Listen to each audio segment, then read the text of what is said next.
So my work is centered on helping men and women, but mostly women, reclaim their voices, their identity, and their power after living through life-altering experiences. So you have e-cards that help. We have e-cards, but we Uh-huh. also have healing cards. So we're not calling them greeting cards. We're calling them healing cards Okay, because so they're meant to e-cards. heal So the person. does that e have a significant meaning So or no, the e-cards are electronic. So those are okay. the ones you can get by pressing the button. It'll be sent right away.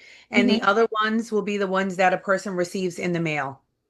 Okay, Or great. if we're at a pop-up event or something, then we have the hard cards that you would purchase in the store, which So are for the those who were just joining tonight, we just Mhm. coming in, we're talking with Remedy. She just introduced herself. She's the owner of Meaningful Expressions. Let me back up. She's the founder and owner of Meaningful Expressions. And if you're a survivor, if you would just drop, hey, I'm a survivor in the notes, and if you would share out this broadcast, we would appreciate it so Yes, drop very those pink much. hearts in there. Drop those pink hearts and or butterflies, because butterflies is my whole brand, my whole life. They resonate with me, and that lets me know my ancestors are with me. So My please drop mother those loved hearts or those butterflies. butterflies. Oh, look at And, that. and God she was bless a her. survivor. And my sister, when she Yes, would she go to was. the store, she would just pick her up something that had a butterfly on it and bring it. Wow. And it Look would at just that. light her face up. Oh, it just brings me so much joy. Oh my goodness, I love butterflies. So let me ask you this. And you did tell us you were a survivor, correct? Yes, ma'am, I sure am. How many years a survivor? So this year in April, in just a few weeks, it'll be 5 years. Oh, the year of grace. Yes, 5 years. I am so grateful. I am, whew, it's been a journey. Okay, tell us a little bit about that. The journey started back in 2020 during COVID, and it was challenging because, everything else was going on in the world. It was pandemonium. We were trying to navigate through this deadly virus that had struck us, and that was affecting so many of our lives by taking our family members. And I recognized that there was something wrong in my body. I paid very close attention to my body. I am also a thriver and a warrior of lupus and fibromyalgia. Oh, hold on. So you said you always paid attention, very close attention to your body because you are a lupus and fibromyalgia Yes, ma'am. warrior. Okay, see, I'm learning something tonight I did not know. I'm sorry, keep going. And so because of those, the pain that I experience during my flare-ups, it's very important for me to pay attention to whatever's going on in my body.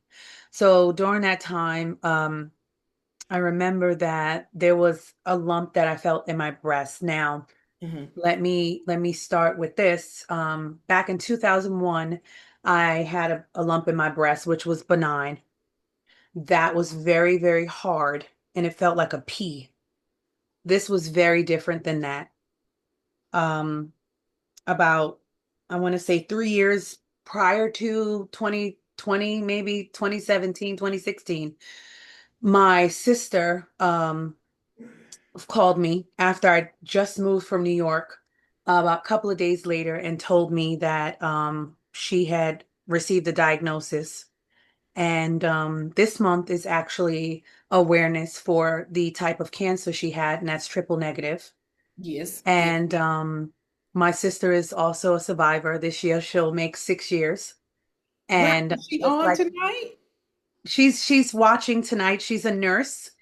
She Oh, is also the co-owner with me of Meaningful Expressions, one of the co-owners. And yeah, she is like, my source of inspiration. And I me and my sister, we We navigated each path together, and I felt this feeling in my breast, and I also began to see some pus oozing out of my nipple and some blood. And Mm. I was very concerned. And I instantly called her and was like, because she's my personal nurse. That's sister. And she had gone through it, I just automatically assume, you think when these feelings pop up. Of course I'm not thinking automatically that it is, but then I'm like, maybe because, both me and my sister have the gene. And I'm like, of course I didn't know that at the time, I found out afterward. But just similar things have happened in our lives that we've shared. And it's just like, okay, let me see if I can get an appointment. Unfortunately, I couldn't get an appointment at the time because again, it was COVID, everything was shut down. So again, I have this lump in my breast. It is beginning to hurt. It is oozing out blood and pus, and I have no idea what I should do. Well, thankfully, at the time, I was going through a study for fibroids. And while I still had an appointment set up with the nurse practitioner, and when I went in to see her, I said to her what was going on, and she said, "Well, let me look at it." And she said, "Well, you know what? It looks like it could be an abscess. So let's go ahead and put a hot compress on it, and let's monitor it." So I want to say that was about August. No, no, it was a little before August. It was about maybe in June or July of 2020. So I didn't get an appointment for a mammogram until about mid-August. When I finally got the appointment for the mammogram mid-August, I was something else that some may know and some may not know. I'm also a flight attendant. So I was working a flight Not. to St. Lucia. Okay. When I landed, my nurse, who is also one of my tribe members, she's been a part of this journey from the beginning. She called me and she's like, "Okay, we have an appointment for you." And I made the appointment. I went for the appointment. When I landed in St. Lucia, I heard a message from her that I needed to call her as soon as I could. And she's like, "Okay, well, the results are back in." She's like, "And we need to schedule the 3D, and we need you to come in." So I'm like, "Okay." And that's the Um, 3D mammogram, right? 3D mammogram because the breasts were dense, there was calcification, and of course, yes, there's a mass. There was also a mass in my right breast. So the mass that I was feeling was in the left breast, and the oozing and all the pain that I was feeling was in the left breast. There was also a mass that I was feeling, but I didn't feel it until later on in the right breast. So when I went in, again, it was still COVID, and no one could come in with me. And Babe had to sit outside in the car, and we had to do like I think it was Babe doesn't have FaceTime, so it was kind of like Messenger.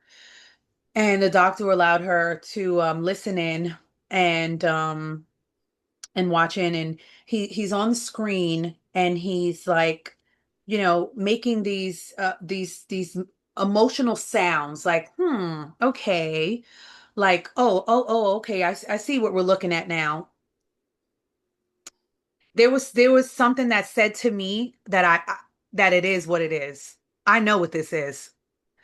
And I just instantly I felt this anxiety come over me because I didn't have anybody's hand to hold at that moment. I was so afraid and I was so scared. I knew that I was not going to walk through this walk alone, but at that very moment, the only thing I felt was fear because I didn't know what I was facing. Now, just for those who jumped on, thank you all for joining us. So this is the height of COVID. Mhm. You were in there alone by yourself. Yeah. didn't know what was going on, and then you heard those, as we all hear, we know, I call them disturbing emotions, is, oh yeah, because Right.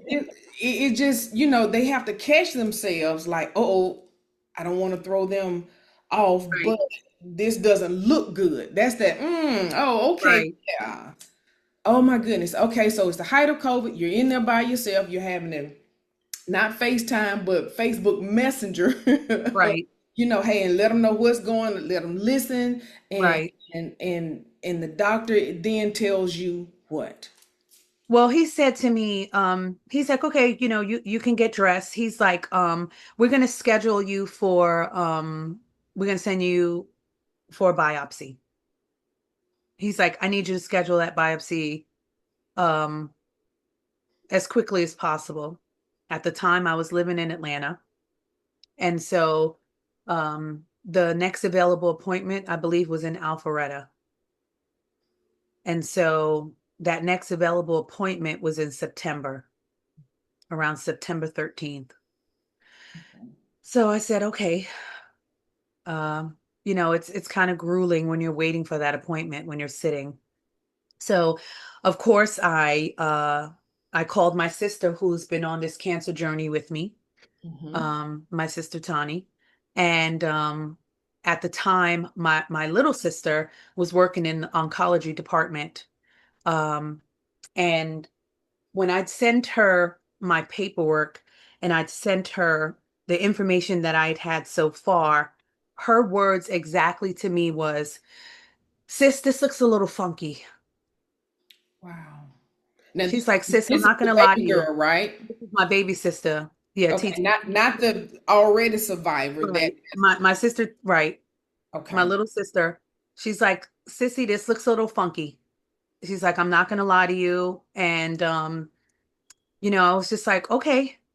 And she's like, let's just see, what the next step is, and let's, stay in prayer first and foremost. Let's Mhm. stay in prayer.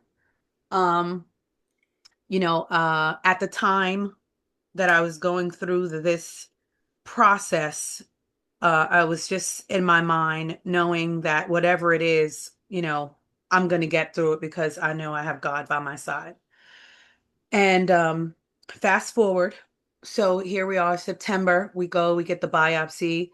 They did the biopsy in three different spots because you know, the the issue was in three different places.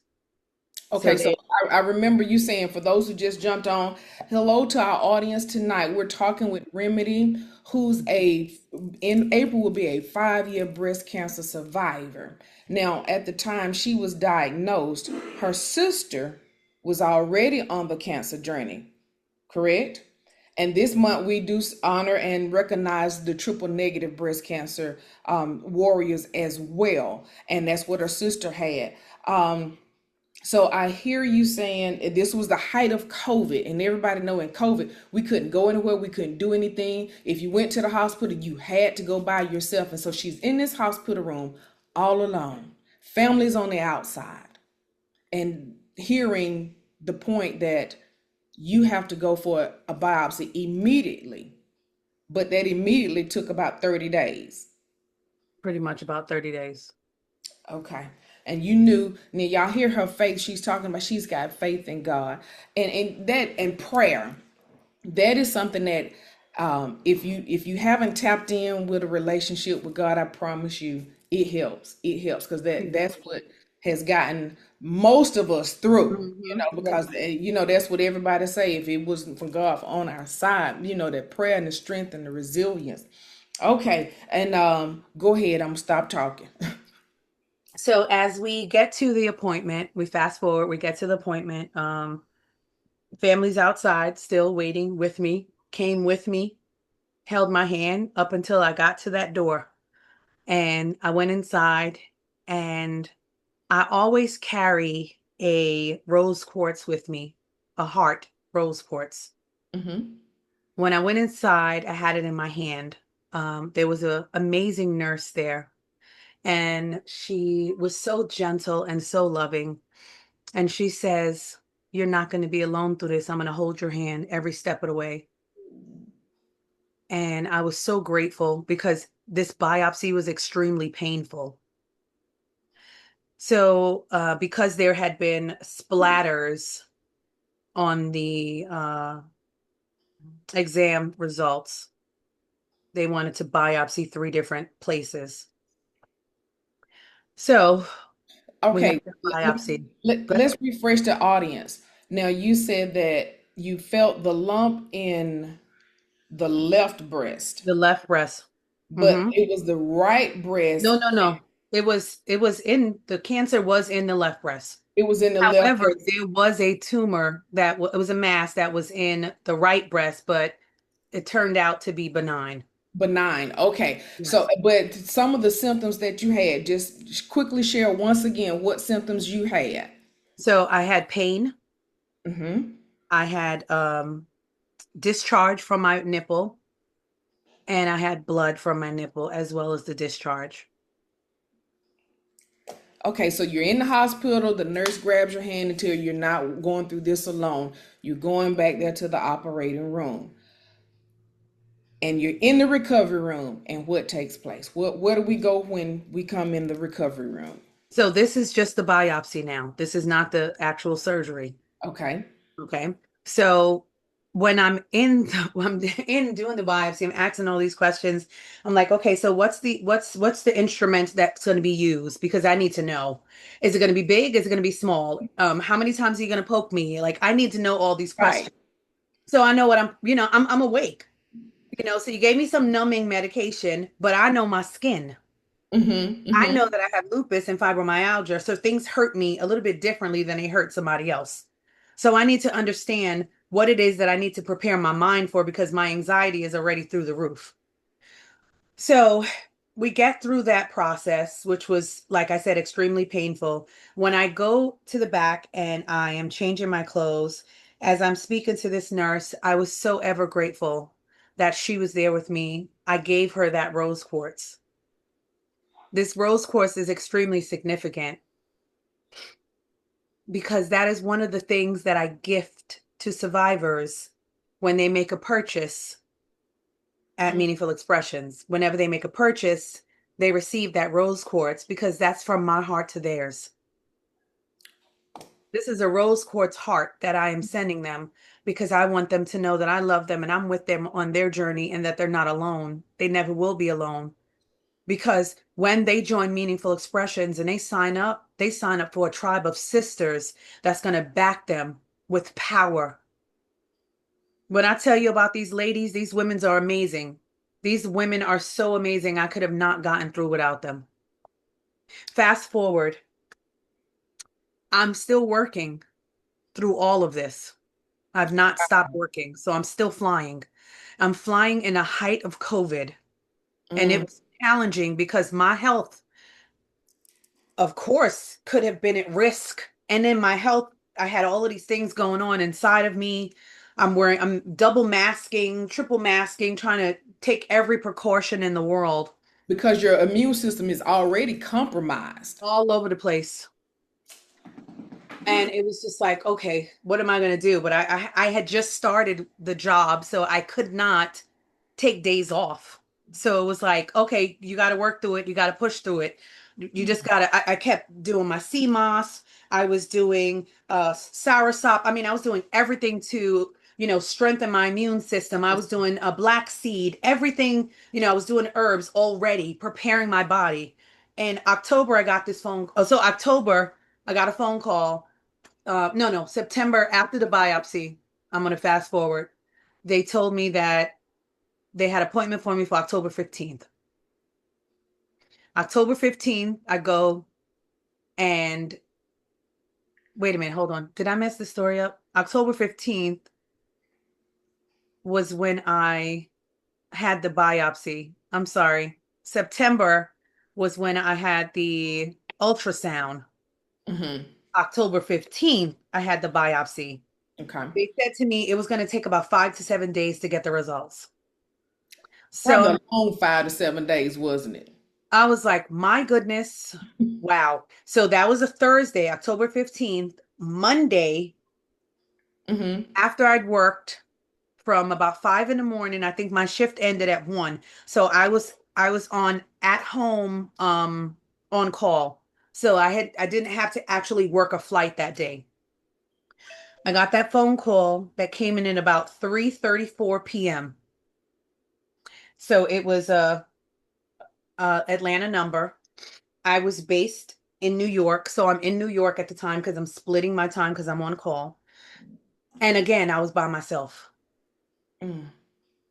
The question was never asked when that phone call was picked up.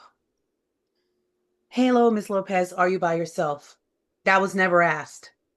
It was, hello, I can't remember her name. This is the pathologist from North Side. Okay.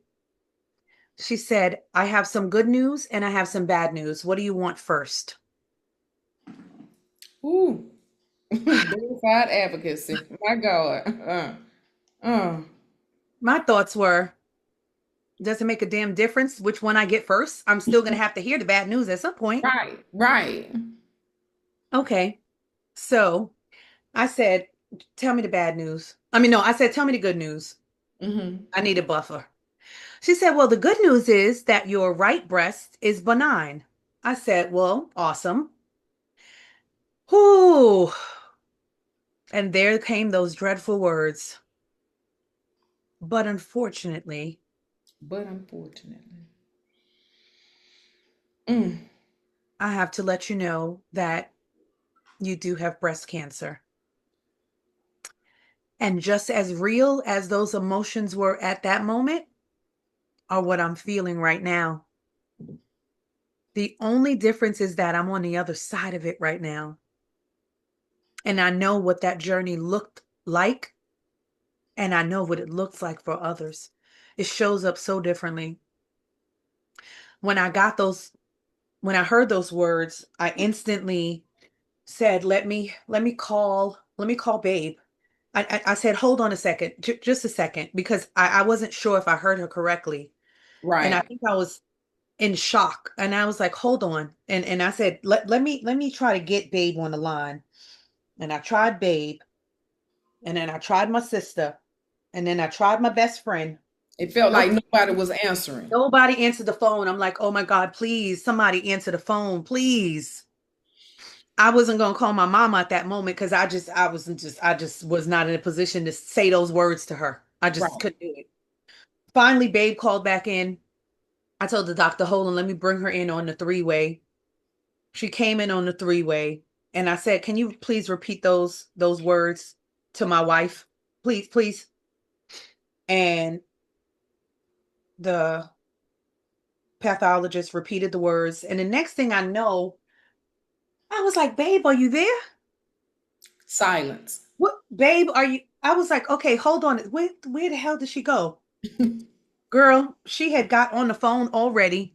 She had called my little sister and my bonus mom, who lived in Jersey, which was maybe about, I was in Brooklyn and they were in Jersey. So they were like maybe 40 minutes from me, if that.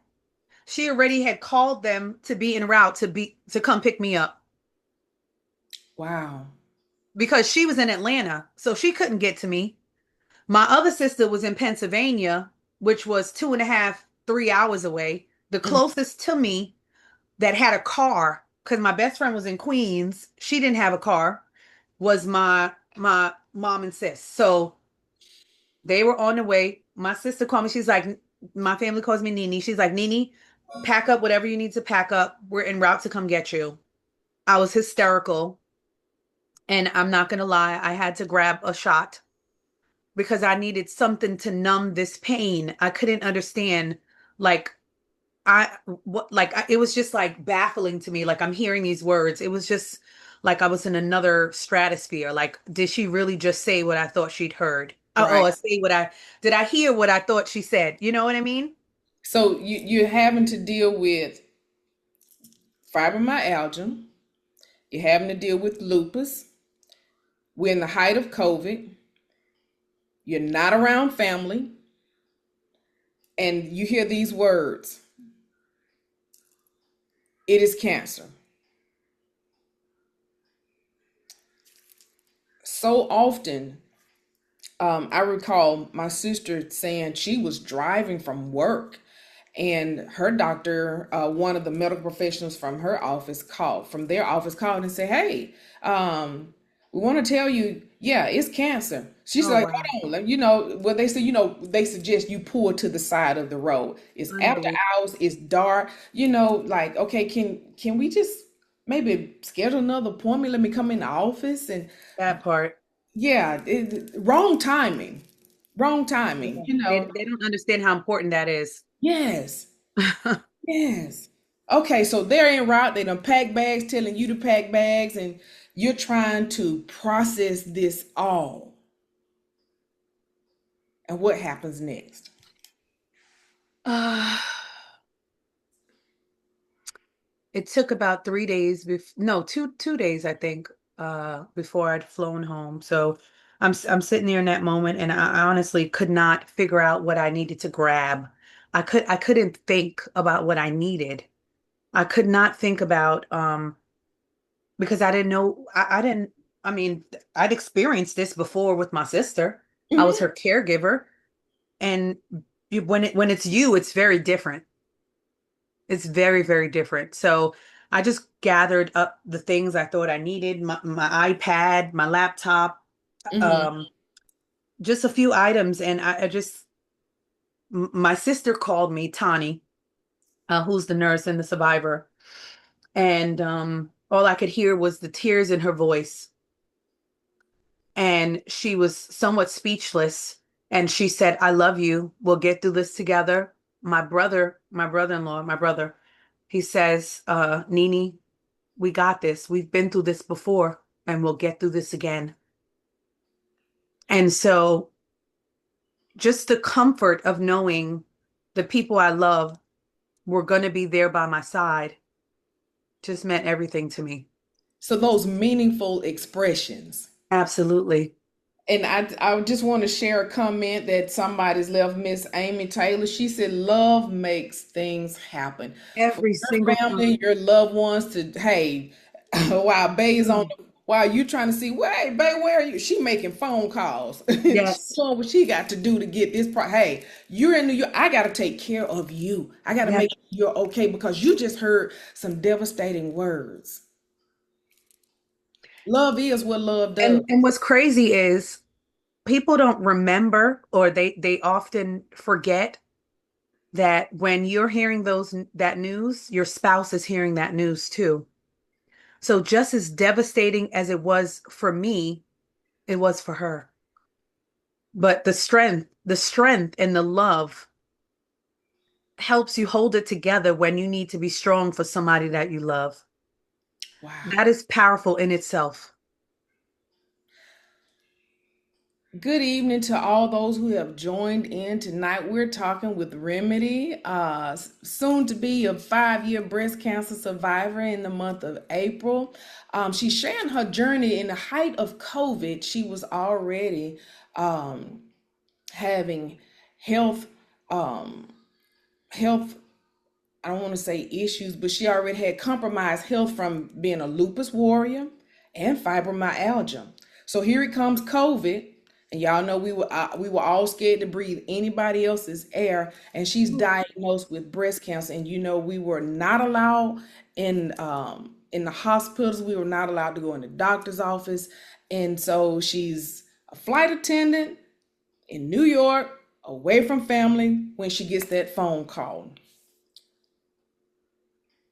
Meaningful expressions is what helped her to gather her thoughts and gather what's next, what we're going to do. And those meaningful expressions, all I keep hearing, it came from family, it came from friends. Hey, we're here, we're going to get you. And besides that, y'all, her sister had already gone on this journey before. Okay, so they've gotten you, we're ready for surgery, we make it through surgery,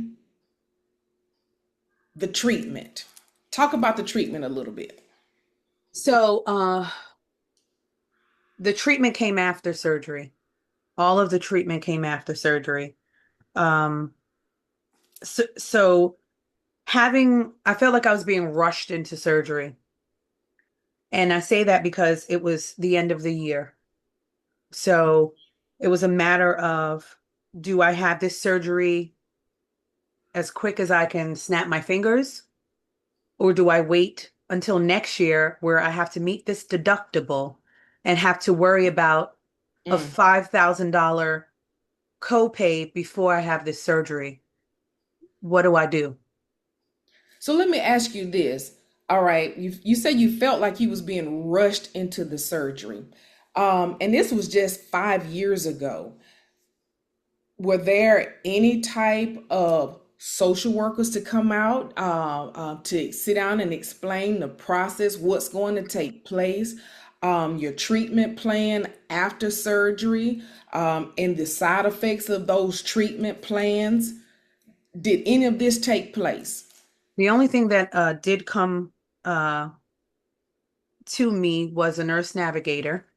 Okay. However, there was no one that was physically there with me because of COVID. COVID. So I had no one to physically comfort me through this process outside of, my loved ones who were safe. Because once we found out, we were very, very careful Mhm. about who we let come around me because we didn't want anyone to, bring unintentionally bring COVID. So there was none of that. When I let my job know what was going on, there's a program that JetBlue offers. It's called a Blue Carpet. There was a nurse, there's an oncology department. That this nurse was a part of my entire journey with me. I'd never met her. She just called and checked on me. She sent me a box with a blanket and some comfort things in it. That was all that I received. There was no information that matched who I was.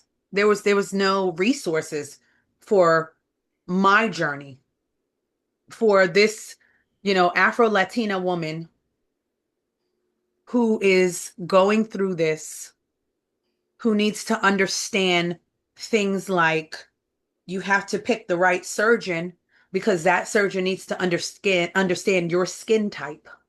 Something so simple as that. So I began to write down questions and I began journaling and I began to pay attention to what I was feeling inside and I began to write it down because these things were going to help me on my journey and the next steps of what this journey was going to look like. Let me ask you a question. You said you needed to make sure that the surgeon understood your skin type. Why is that important? Well, for one, it's important because some skins keloid, some skins have Mhm. certain DNA in them. Just like knowing your blood type, it's important for the surgeon to understand your skin type and knowing how to navigate sewing your skin type, what those scars are going to look like on the other side, how to be able to pull together your skin. Is it going to stretch easy? Is it not? Are there other factors that matter? If I do something like stapling to this skin, is it going to be detrimental to the healing? See, this is information. I asked that question really for me, because I've never thought about that, and I don't know how many other um, diagnoses would think to ask those questions or to advise them. Hey, do you know about my skin type? Do you know what's going to take place, and also how to treat it if something did occur, like the keloiding or the stitching, or hey, I can't stitch this type of skin. We got to find a different way Mhm. to seal this wound. And so I'd remembered, and I'm gonna respond to the comments in the chat in a few minutes. I see you. Um, so Amy says she had cancer 28 years ago, and Amy is AJ. That is one of my team members. The resources were not available for her. And she says we are beginning to level the playing field. And you're absolutely right. And that's why it's so important to know what your resources are, to do the research or reach out to organizations like ours, yours and mine, who is going to provide that information for us.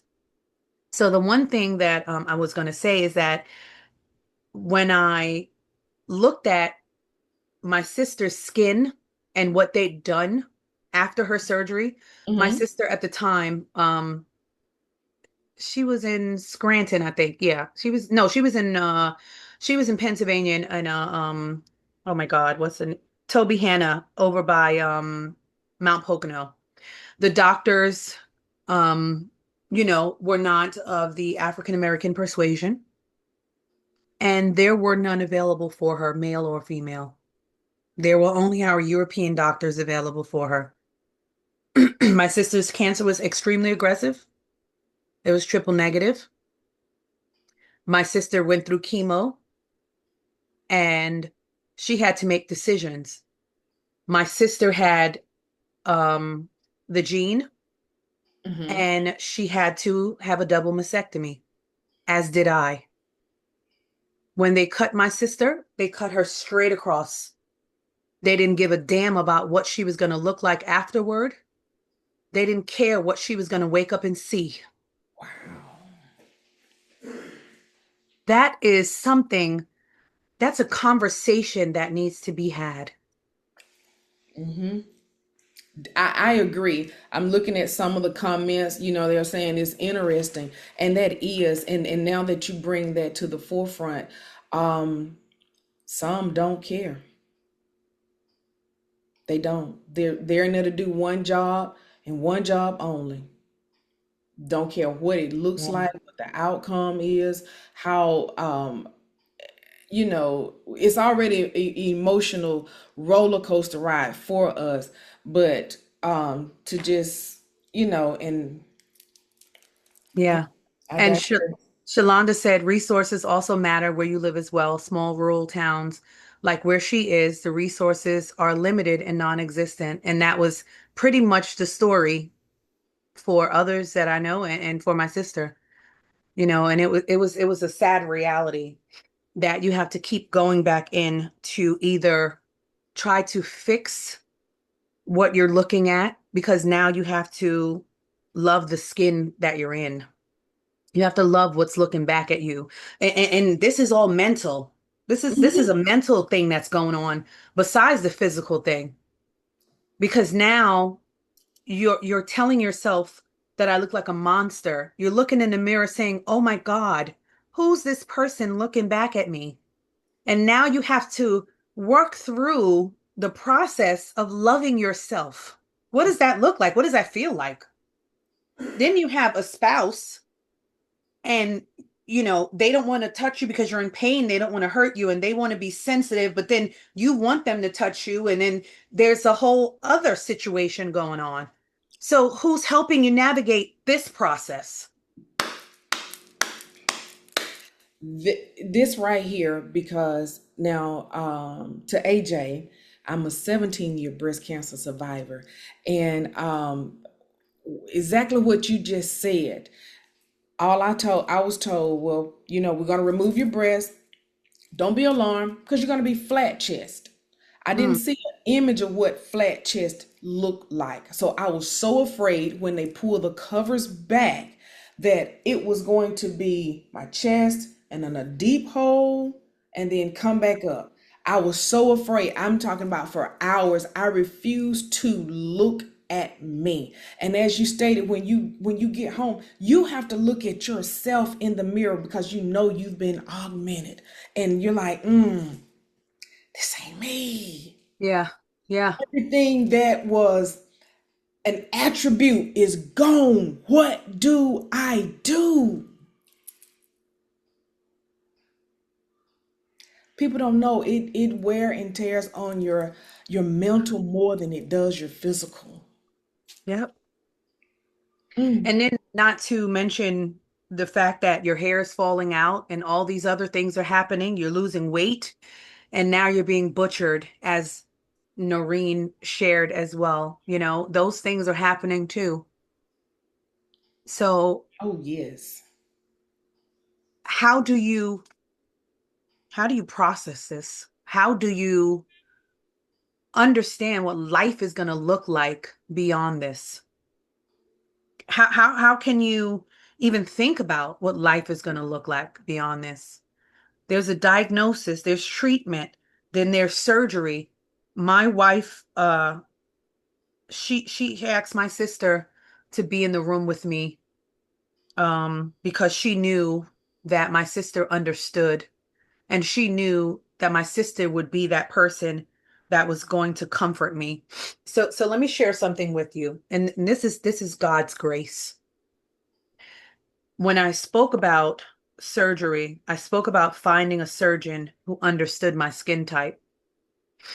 I found a beautiful surgeon at the time, in Atlanta, Northside Hospital. She was affiliated with Northside Hospital. She happened to be Haitian American, and she understood the Afro Latino skin. She understood it because she'd had experience with it before. And she understood what it was that I was trying to wake up looking like. And I said to her, I need for you to treat me like I'm your sister. Mm. I need for you to treat me like I am your sister.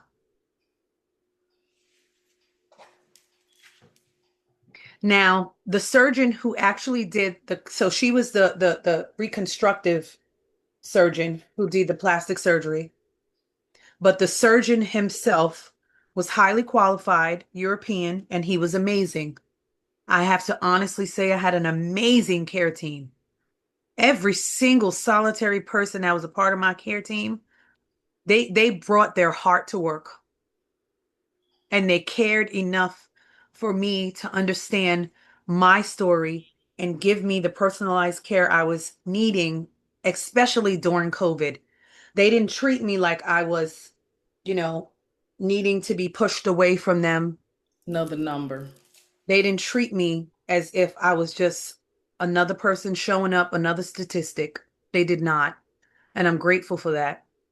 But as you said, waking up and pulling that sheet back, I was horrified.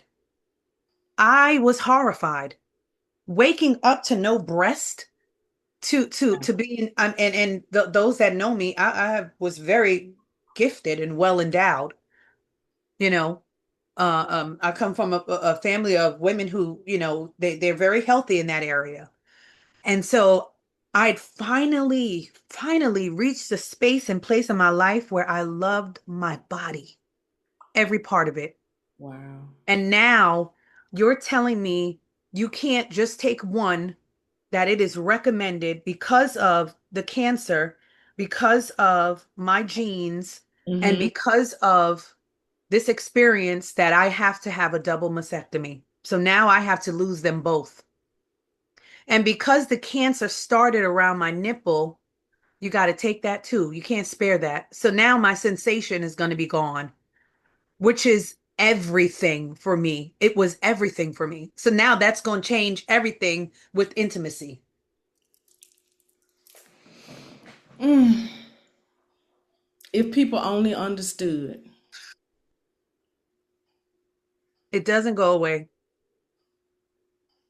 because I'm still navigating it.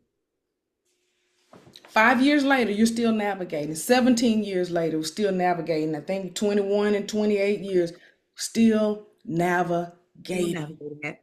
So you can't be one of those ones that say, "Oh, you ought to be over this by now." Huh. Yeah. Hmm. I- Shalonda said, as African American women, doctors don't see us as human beings. There are some that do not and some that do, but the fight for us is always a struggle. She wants to live to teach doctors that we, as African American women, matter. we And do. that is so, so important. There is an amazing oncologist named Nikki who is in Augusta.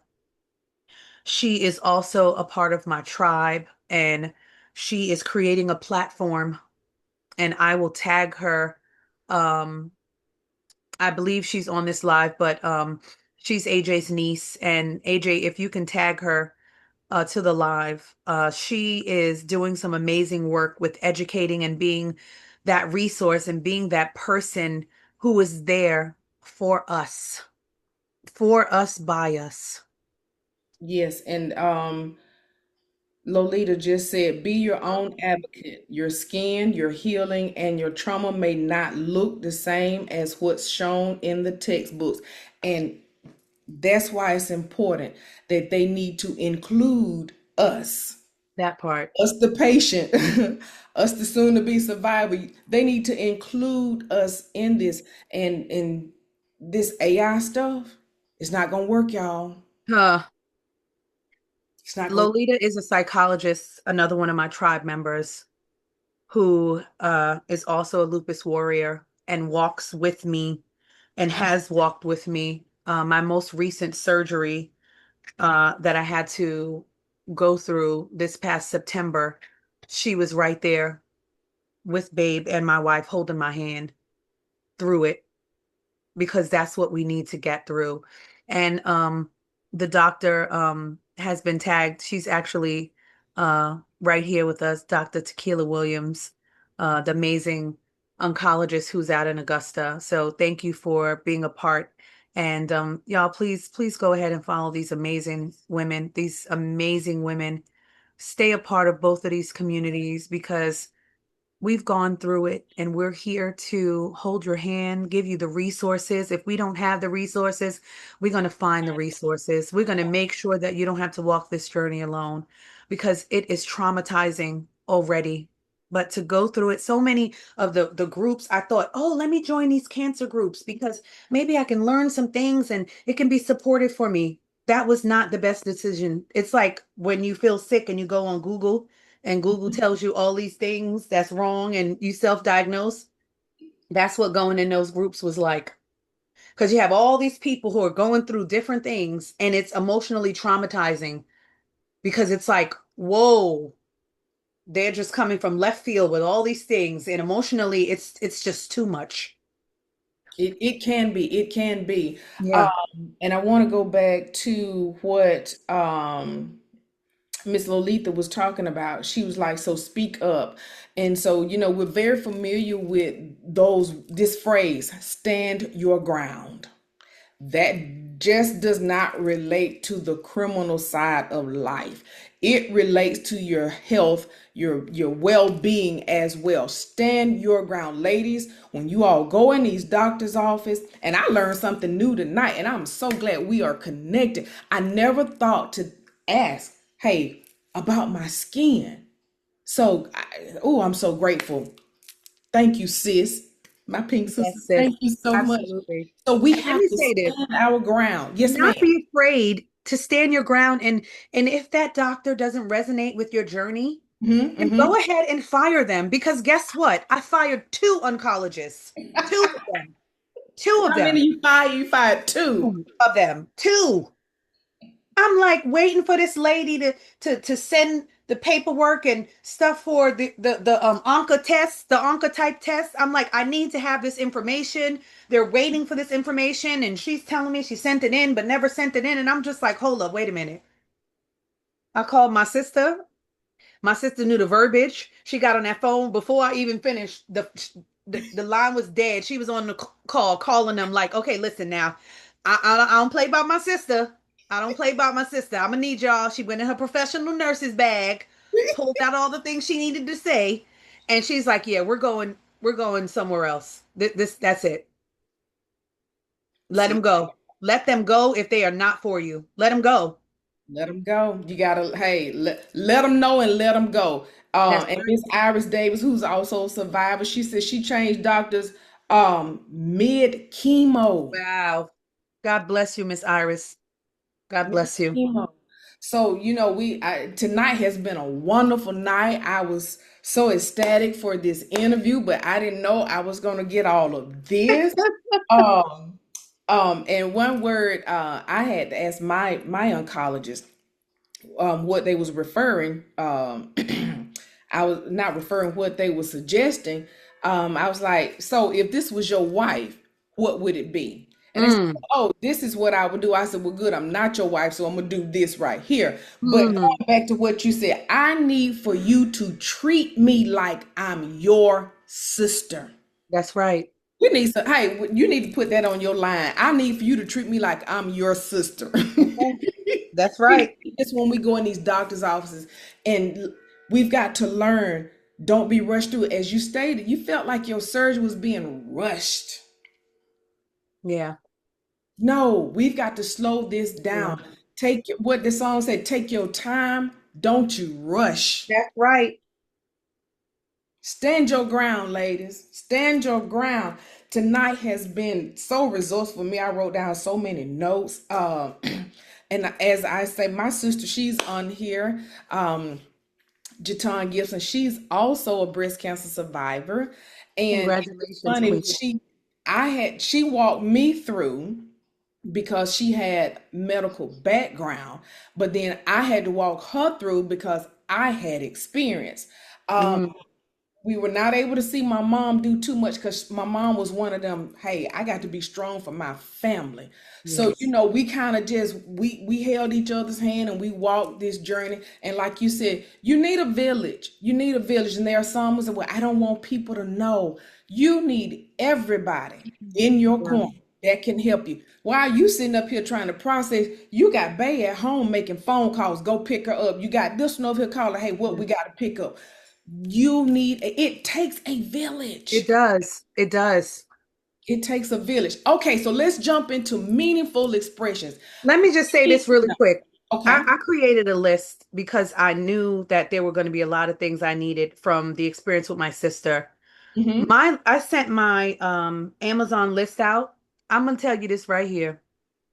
2 hours, more than $2,000 worth of things. That list was bought. Everything was bought. My whole tribe was like, "We got you." With the chair that stands me all the way up, Mm. down to socks and little simplistic things. They was like, "We got you." And that's why you need to try, because you don't need to try to figure it out by yourself. And you are right, Amy. Yes, I just You are read no that. longer alone. You are Mm. no longer alone. Our spouses need support as well. And that's what I made sure that mine had too. I said, support me, but support my baby too, because my baby got to be strong for me every single day, walking me through this. And it's not easy. And it's not, and they're walking on eggshells because they don't know what to say, what Oh not my to say, goodness, what to yes. do, and what not to do. And everything that they say, I'm just gonna say, every time I ask my husband, so you okay? I'm fine. It's just make sure you okay. No, I really need to know how you're doing. Mhm. We gonna come together on that. We gonna We come do. together on that. We gonna Yep. come And let me together. tell you why you got to support your people. Because when she went to work that first month, I'm going to be honest. She went to work. I was home alone and I went and hit that bottle every day because Mm, I could not. It was too hard. It was hard. I needed something to numb the pain. And I said, you know what? Okay, I'm going to numb it because I spent all those hours in tears, just crying, crying. Because what I didn't share with you is that I had another sister who was battling stomach cancer at the same time. oh And Jesus. she lost her battle. Mm, And it was challenging for me because I wanted to be strong for her. mhm. She was going through and I was watching her decline. So that was something else that was in my mind going on while I was receiving this diagnosis. So that's why you need your tribe around to prevent those things from happening.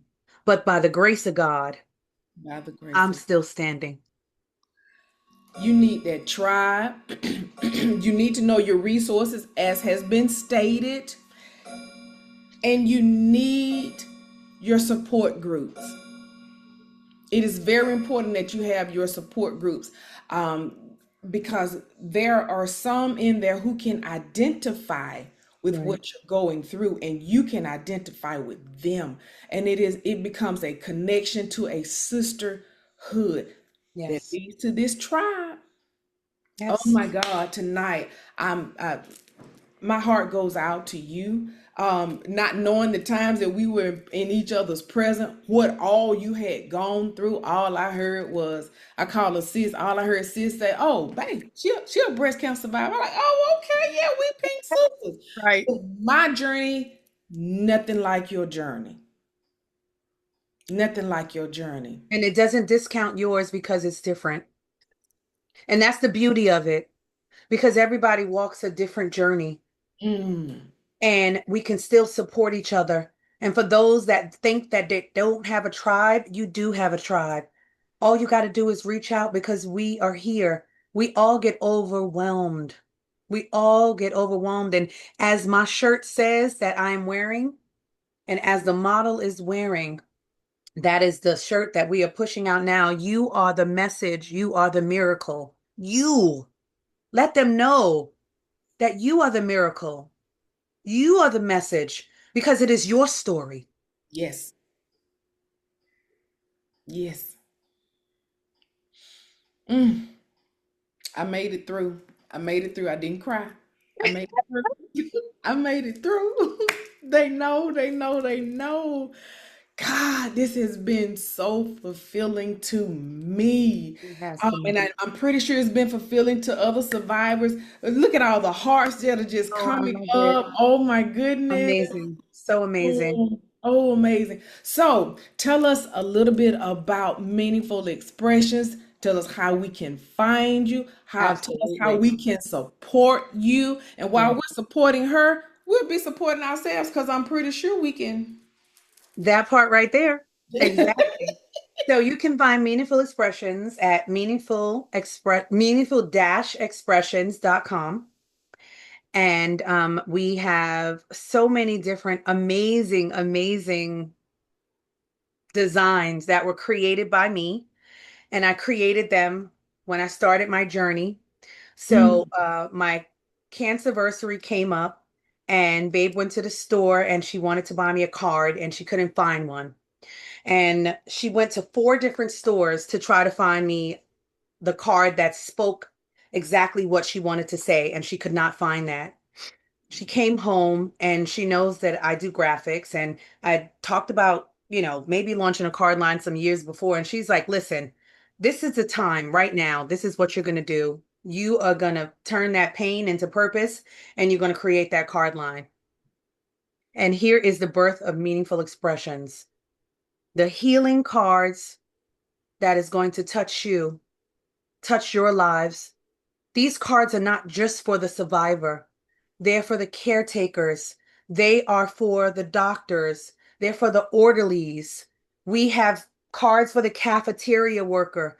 Every single solitary person that is on that journey, we have a card for them because everybody's life matters. mm. The women, I want you to know this. And this is what meaningful expressions is about. You are not just your diagnosis.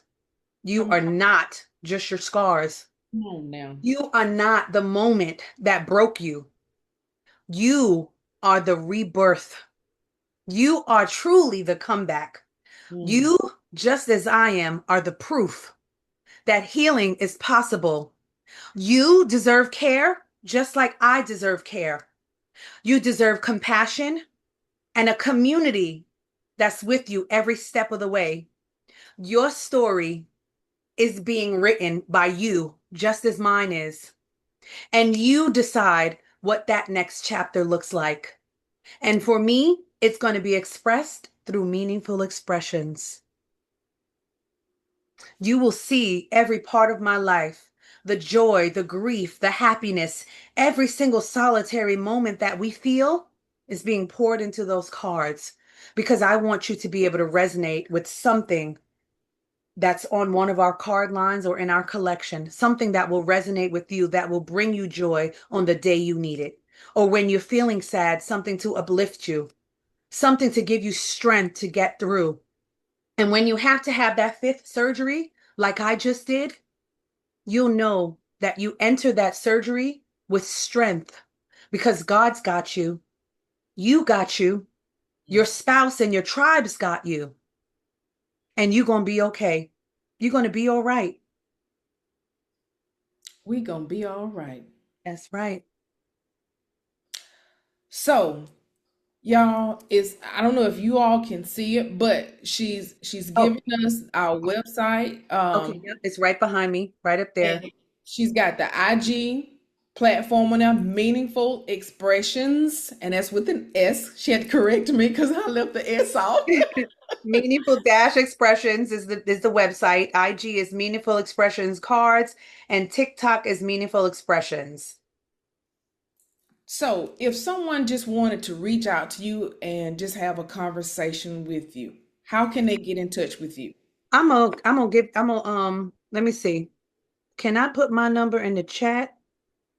Well, you and I are the only two that are in the Nope, chat. I sure cannot. Okay, so you know what? Amy, you can put my number in the chat for me so these beautiful queens can reach me. Please, my love, thank you. We have another I don't want to say another set. Our team is actually two sets of sisters that were diagnosed. So we got a sister come together. Uh-oh. I think she dropped off. So y'all, thank you all for joining Pink Live tonight. And that Pink stands for prevention, inspiration, navigation, and knowledge. And we got all four of those on tonight. So we want y'all to tune in. Next Monday, we have another special guest. And this is navigating grief. Okay. Next week, next Monday, same time, we will be talking with a grief counselor, executive director for the state of Alabama. So if you, okay, she's coming back in. So if you know of anyone who needs assistance, who is trying to navigate this grief, um, tune in next Monday. Tune in next Monday. We will be talking with the Healing Place, which is a resource for the state of Alabama for those families, especially children, who are trying to navigate the loss of a parent. So, Remedy, girl, what they be saying, you did your big one tonight. Sis, I thank you so much, and I'm sorry about the system pulling me out, but I'm back here to Oh, you back close it in, out. back like you never left. We I am thank you so so thankful for much. you and for And I this think platform and this community. I am so grateful. oh no, thank you, thank you. And it's funny, something my sister said one time, and I keep saying my sister Jatan. Her name is Jatan, so we call her Ton. And I'm listening to you talk about your sister Tunny. Oh, but yeah, So, and she was like, the weapon formed, but it did not prosper. that's See right. what has manifested from this weapon forming? Yes. We have to have a more positive outlook on these things too. You know, it's dark and it's grim when we're going through, but when we put our boots on the ground and we strap them up, that weapon, we manifest it into what we have been called to do. I Yeah. appreciate your platform. Thank you so much for the nurturing and the advocating that you're doing in your community, your village. You've connected me with so many people. I feel like I'm famous now.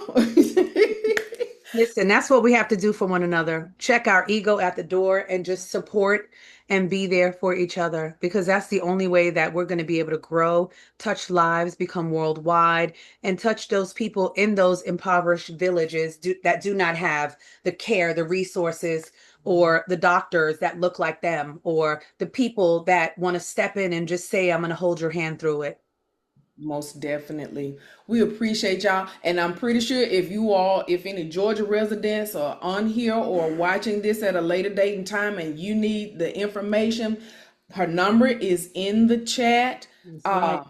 on the feed. Reach out to her. You got her websites. And y'all go and support. I'm gonna look at my cards tonight and see what I'm going to order. Because that's one thing, the meaningful expressions. You know, we go into the store, those stores have not walked the journey we've walked. So we want something that expresses how we're feeling and what we want to share with another survivor as well. So y'all get on your due diligence and let's support meaningful expressions. Thank you, Remedy, so much. Thank I you. love you all, and I we love will you be too, dear. talking Thank pretty you. soon. Love yourselves, ladies. Love yourselves, okay? Yes, Because you matter. You matter so very much, okay? And when you're in that fight, do like I did. Put that damn bottle down and go in that war room, get on your knees, and you pray to the God above that's going to bring you through it because he did it for me. and he'll do it for all of us. That's right. Y'all That's have a great night. God bless. God bless you.